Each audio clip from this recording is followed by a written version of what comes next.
अभिवृद्धि और विकास एक दूसरे का पूरक होता है। अर्थात कहने से हमारा अभिप्राय ये है कि विकास में ही अभिवृद्धि निहित होता है। अभिवृद्धि व विकास के प्रमुख नियम या सिद्धांत। पहला, सततता का नियम या निरंतरता का नियम, यानी विकास का जो क्रम है वो निरंतर चलते रहता है।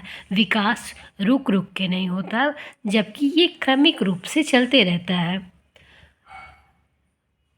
बिंदु 2, व्यक्तिगतता का सिद्धांत, यानी सभी व्यक्ति एक दूसरे से भिन्न होते हैं। दूसरा बिंदु है परिमार्जितता का सिद्धांत। चौथा बिंदु है समान प्रतिमान का नियम। समान प्रतिमान का नियम कहने से हमारा अभिप्राय है कि मानव का बच्चा एक साल में मानव जैसा ही विकास करेगा और हाथी का बच्चा एक साल में हाथी के बच्चे जैसा ही विकास करेगा, यानी अपने प्रतिमान के अनुसार ही इनका वृद्धि या विकास होता है। पांचवा है चक्राकार प्रगति का नियम, यानी विकास रेखीय नहीं होता, ये चक्राकार होता है। अर्थात ये गर्भावस्था में तेज गति से होता है और फिर शैशवावस्था में थोड़ा सा गर्भावस्था से कम विकास होता है। वहीं विकास दर बाल्यावस्था में कम हो जाता है। फिर इसका उछाल किशोरावस्था में तेज गति से होता है। वहीं किशोरावस्था के बाद ये क्षय की ओर चला जाता है।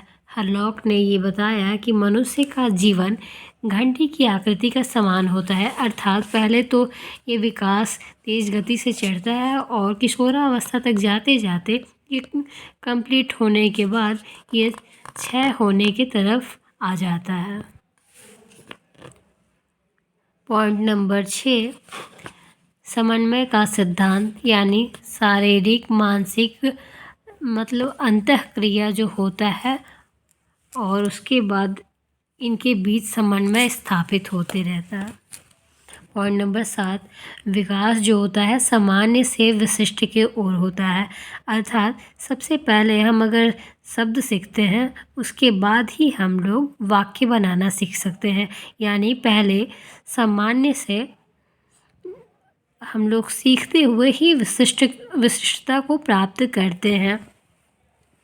पॉइंट नंबर 8, इसे 3 बिंदुओं में बांटा जाता है। निश्चित पूर्व कथनीय नियम, यानी विकास जो होता है वो मस्त बोधमुखी नियम, यानी सिर से पैर की ओर विकास होता है। पॉइंट नंबर 2, केंद्र से सिरों की ओर। पहले विकास में केंद्र मजबूत होता है, उसके बाद ये सिरों की तरफ विशिष्टता आती है। पॉइंट नंबर 9, वातावरण और वंशानुक्रम की अंतःक्रिया का नियम।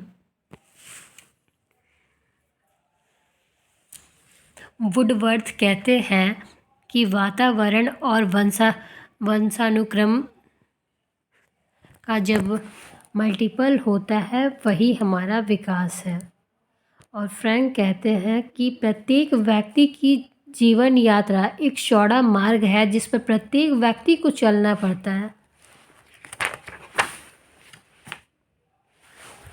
आगे कल